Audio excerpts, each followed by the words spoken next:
Assalamualaikum warahmatullahi wabarakatuh. Nama saya Muhammad Zafir Fairuz dari jurusan IAT 4B.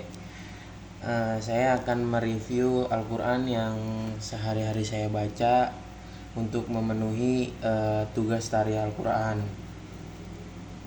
Sedikit cerita dari mana asal-usul Al-Quran ini berada. Al-Quran ini dapat dari pondok saya yang berada di Jakarta Timur, Cilangkap, yang bernama Pondok Pesantren Al-Hamid Cilangkap, Jakarta Timur. Jadi pada awalnya tuh di pondok saya tuh ada dua metode.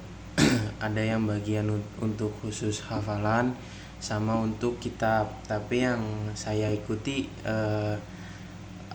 untuk yang saya ikuti adalah inian kitab gitu. Jadi lebih ditekankan untuk kitab. Terus dari mana saya dapat Quran ini? Jadi awalnya tuh saya suka ngaji subuh bareng sama ustadz saya. Terus pas waktu itu terjadilah COVID-19 yang mengakibatkan Quran saya ini tertinggal di pondok dan akhirnya hilang. Terus akhirnya ketika saya pulang terus ngaji di rumah, setiap hari itu harus ngaji subuh sambil telepon sama guru untuk untuk mengerjakan tugas seperti baca Al-Quran. Terus saya sebelumnya menggunakan Al-Quran standar Indonesia gitu, yang Al-Qurannya warna hijau tuh, yang intinya standar Al-Quran. Terus kalau kata ustaz saya, saya emang belum mengetahui tanda berhenti khususnya di mana, terus tanda untuk memulainya seperti apa gitu. Terus akhirnya kalau kata ustaz saya, nanti saya kirimin Al-Quran katanya gitu dari pondok, dari rumahnya beliau. Akhirnya ya udah tuh dikirim lewat gosen, dikirim untuk rumah saya. Jadi Al-Quran ini dibagi pure dengan ikhlas oleh guru saya yang bernama Ustadz Ibnu Mubarak. Terus jadi Quran ini sering saya pakai untuk ngaji sehari-hari sama beliau. Sampai lulus pun alhamdulillah masih melakukan tadarus setiap hari ketika habis sholat maghrib. Ya sedikit cerita. Terus langsung saja ke inti tugasnya. Tugas ini adalah Al-Quran ini adalah Al-Quran Kudus, dimana Al-Quran ini adalah karangan dari Rosmul Usmani. Terus Al-Quran ini berisi, yang pertama itu ada Asmaul Husna yang berbunyi ya man huwallahu alladzi la ilaha illa huwar rahmanur rahim, dan lain-lain. Itu biasa untuk dikaji di pondok saya. Terus untuk selanjutnya Al-Quran ini tuh berbeda sama Al-Quran standar MSI, standar Indonesia, karena Quran ini tuh berada juznya tuh di pojok kiri, pojok kanan atas.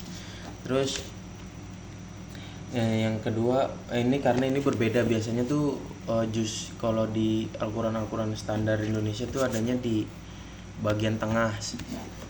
Terus yang kedua itu seperti ini. Ini ada tanda ain untuk menunjukkan subbab, atau setiap bacaan Al-Quran itu memiliki bab masing-masing. Terus adapun hizib itu terbagi dua. Ada yang berada di pertengahan juz, dan yang kedua itu berada di akhir juz setiap Al-Quran tersebut.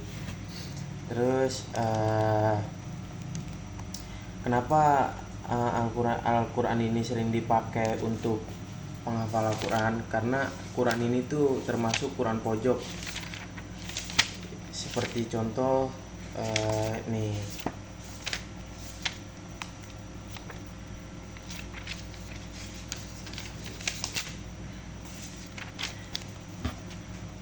karena untuk karena untuk memudahkan para penghafal yang berada di pondok pesantren.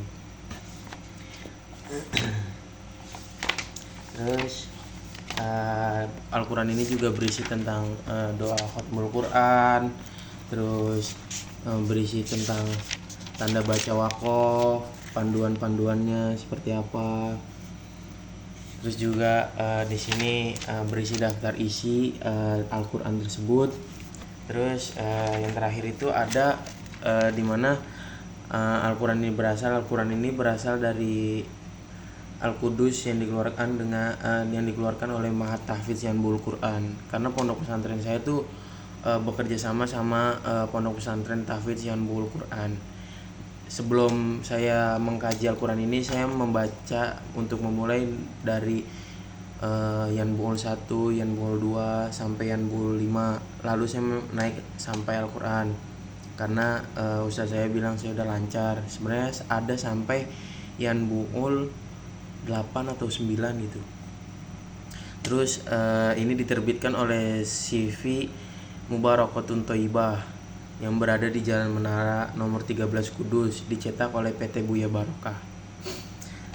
Dan terakhir ada Asmaul Husna juga. Jadi kesimpulannya, Al-Quran ini adalah Al-Quran bagi para penghafal Al-Quran yang berada di Yanbul Quran yang berada di Kudus, Jawa Tengah, yang mengikuti karangan Rosmul Usmani. Karena ini tidak sesuai dengan SNI, tapi alhamdulillah banyak para penghafal Al-Quran yang menggunakan Al-Quran Kudus tersebut seperti ini. Baik, begitu saja, kurang lebihnya mohon maaf. Assalamualaikum warahmatullahi wabarakatuh.